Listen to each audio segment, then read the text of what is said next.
Amém. Ainda em pé?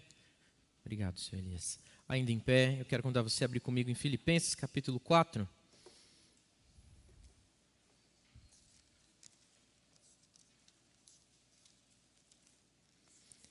Filipenses, capítulo 4, versículos 8 e 9. Eu vou convidar você a ler em voz alta, junto comigo mais uma vez. Agora o texto de Filipenses, capítulo 4, versículos 8 e 9. Vamos ler? Diz assim: Finalmente, irmãos, tudo que é verdadeiro, tudo que é respeitável, tudo que é justo, tudo que é puro, tudo que é amável, tudo que é de boa fama, se alguma virtude há e se algum louvor existe, seja isso o que ocupe o pensamento de vocês. O que também aprenderam, receberam e ouviram de mim, e o que viram em mim, isso ponham em prática, e o Deus da paz estará com vocês. Podem se assentar. Eu gosto muito desse texto, ele se comunica muito com aquilo que nós lemos também em Colossenses. Mas antes de falar especificamente sobre o texto, quero te fazer uma pergunta. Você já pecou hoje? Desde a hora que você acordou até agora? Você já pecou hoje? Não precisa me dizer não, né? Não precisa me contar. Não sei que você sinta essa necessidade muito forte, mas a gente pode falar sobre isso depois, né? Mas eu tenho certeza que a maioria de nós, quando a gente pensa assim, será que eu pequei? A nossa tentativa automática, a nossa prática automática é de fazer uma revisão de todas as coisas que a gente fez, da hora que a gente acordou até agora. O que será que eu fiz que eu posso ter pecado? Será que na hora que eu acordei eu fiz alguma coisa, disse alguma coisa? E geralmente o que a gente revisa são os nossos atos, são aquilo que a gente fez, que era visível. E muitas vezes aquilo que a gente pode ter feito contra outra pessoa. Mas esse texto aqui está falando para nós, e o texto que nós lemos em Colossenses, o texto que nós lemos em Colossenses falava, pensem nas coisas lá do alto. E esse texto diz aqui quais são essas coisas do alto que devem ocupar o nosso pensamento. O fato é que nem sempre a gente peca só por atitude demonstrada. Desculpe. Nem sempre o nosso pecado aparece do lado de fora da gente. Nem sempre aquilo que a gente faz de errado redunda em ações. Mas eu vou dizer para você, pensamentos nós temos muitos, o tempo todo. E muitos deles podem se tornar pecaminosos. Se eu simplesmente mostrar uma imagem para vocês de uma praia, por exemplo, se eu te colocasse aqui uma imagem de uma praia, algum pensamento vem à sua cabeça, ainda que num primeiro impulso, ainda que num lampejo, algum pensamento vem à sua cabeça. Se eu colocar uma foto de um cachorro, para alguns vai ser sinal de carinho, de alegria. Puxa, que bonitinho. Tem gente que vai falar, Deus me livre na minha casa, cachorro fede, solta pelo, não quero nem saber. Mas algum pensamento vem na nossa cabeça quando a gente se depara com situações, imagens. E da mesma forma isso acontece quando a gente olha para alguém, quando a gente vê uma situação. Se eu falar, vamos à igreja, talvez um imagine uma cena, outro imagine outra. Um imagine uma igreja em específico. Se for uma pessoa de uma outra igreja, talvez não vai imaginar essa, mas vai imaginar a sua igreja. O fato é que a gente sempre está pensando e reagindo às coisas com o pensamento. E é muito difícil, na verdade, é um grande desafio, disciplinar o nosso pensamento. É um desafio a gente filtrar aquilo que a gente pensa.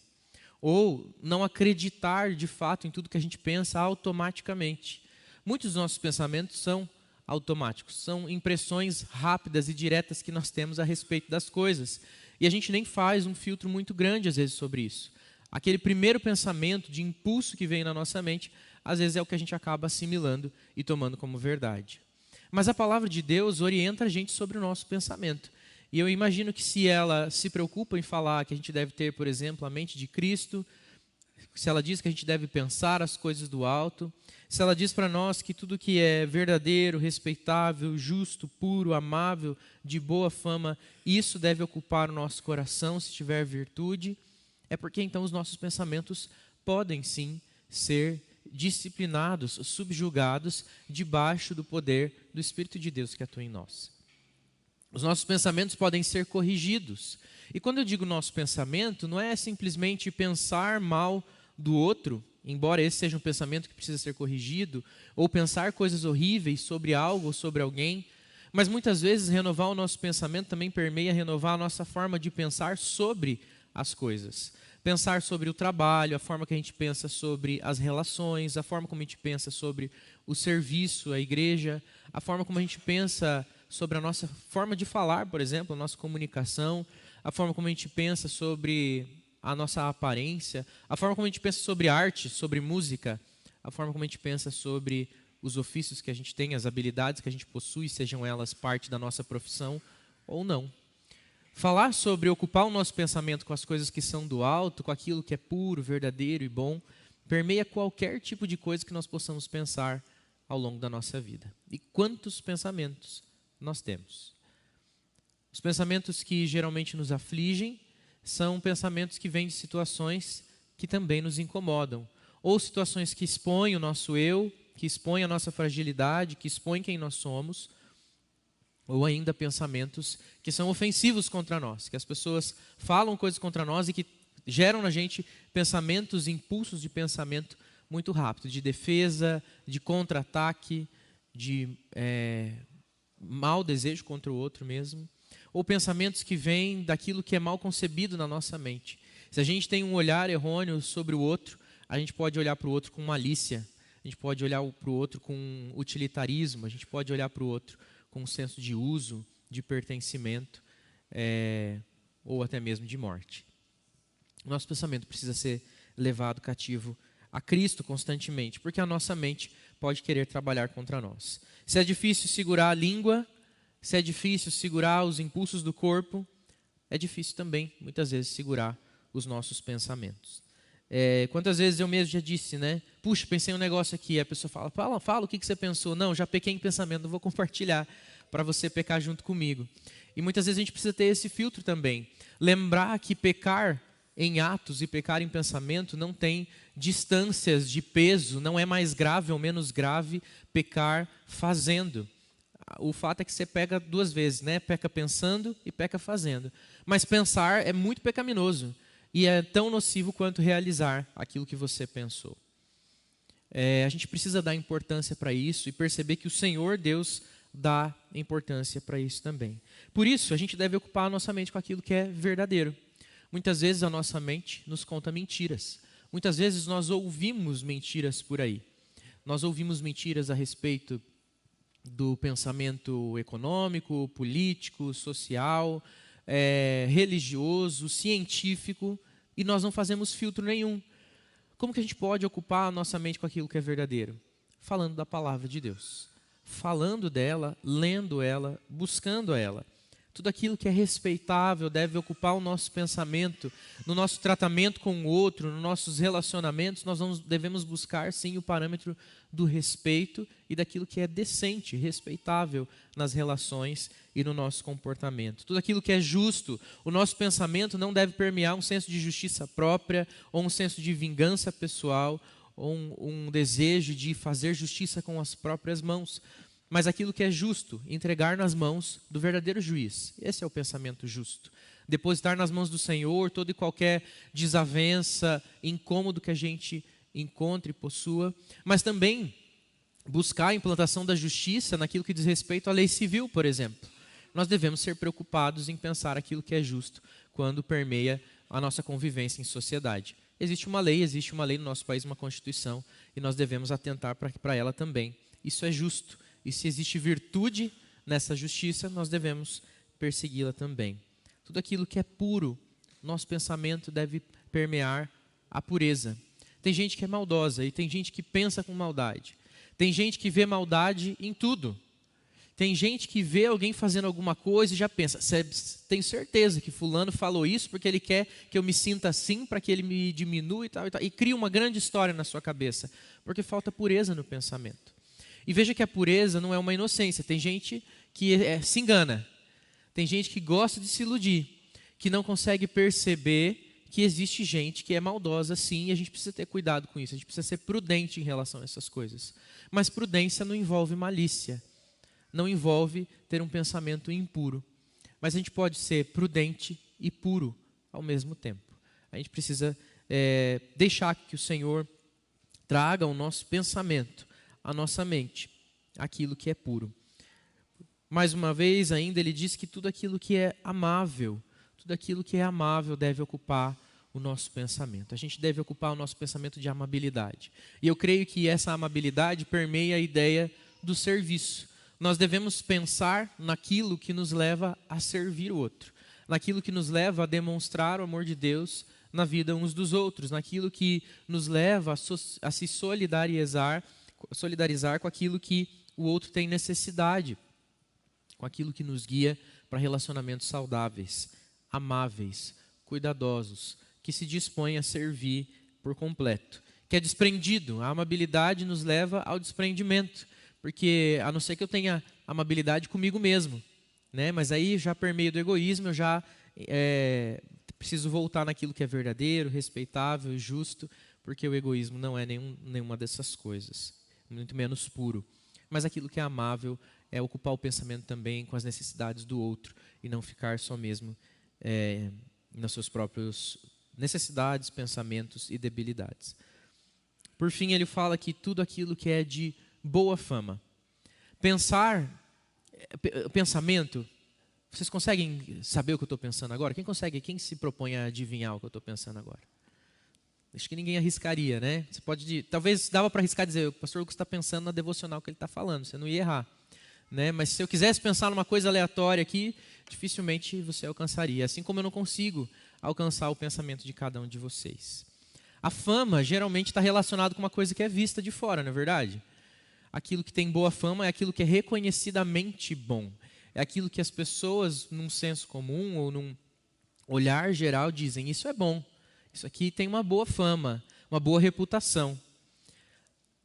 O pensamento de boa fama, ele não é um pensamento que você se preocupa incessantemente em expor para que as pessoas te deem boa fama. Mas é você olhar aquilo que todo mundo percebe como algo bom e procurar isso também. Puxa, pastor, mas hoje em dia tem tanta gente falando que muitas coisas são boas e elas nem são de fato, e existe uma voz forte que fala que ela é boa e a voz do povo que não é a voz de Deus fala que é bom, mas a voz de Deus fala que não é.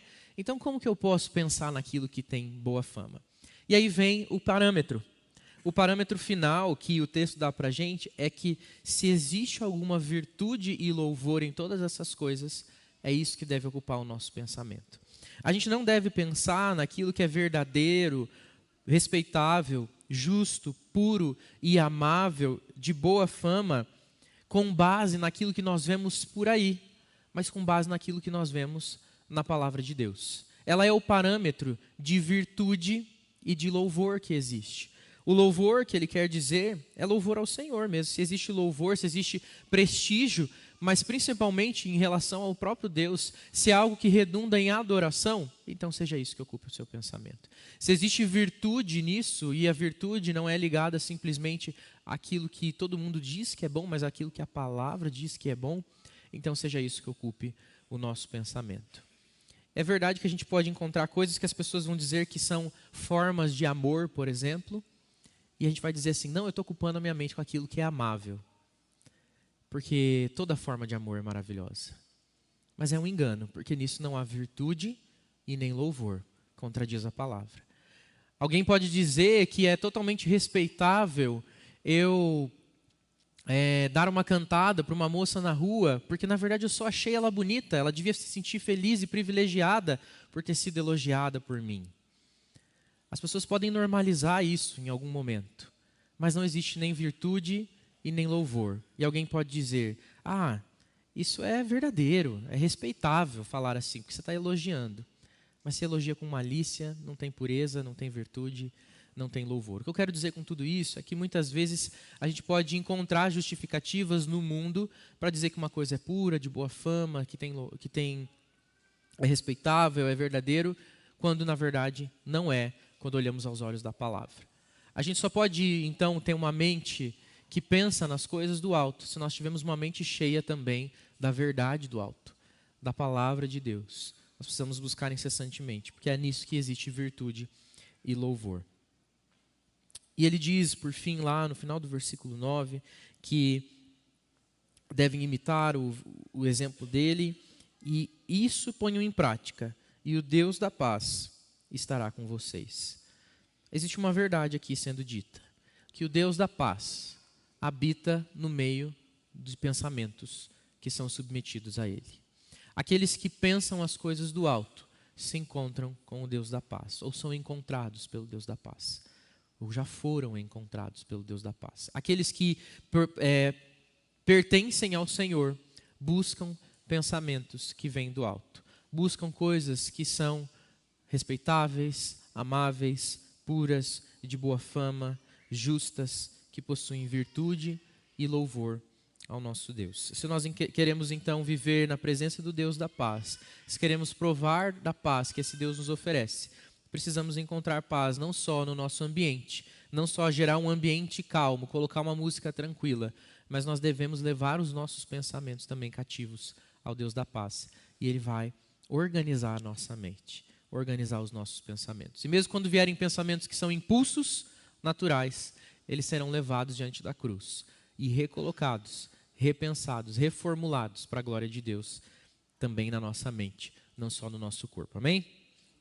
Quero orar junto com você mais uma vez, pedindo que o Senhor aplique essa palavra no nosso coração e nos ajude a disciplinar o nosso pensamento, levá-lo cativo à palavra de Deus e à verdade de Deus. Senhor, obrigado porque nós lemos, ouvimos a sua palavra e sabemos que ela é verdadeira. E ela nos chama, nos convida a pensarmos naquilo que é bom, naquilo que tem verdade, naquilo que tem pureza.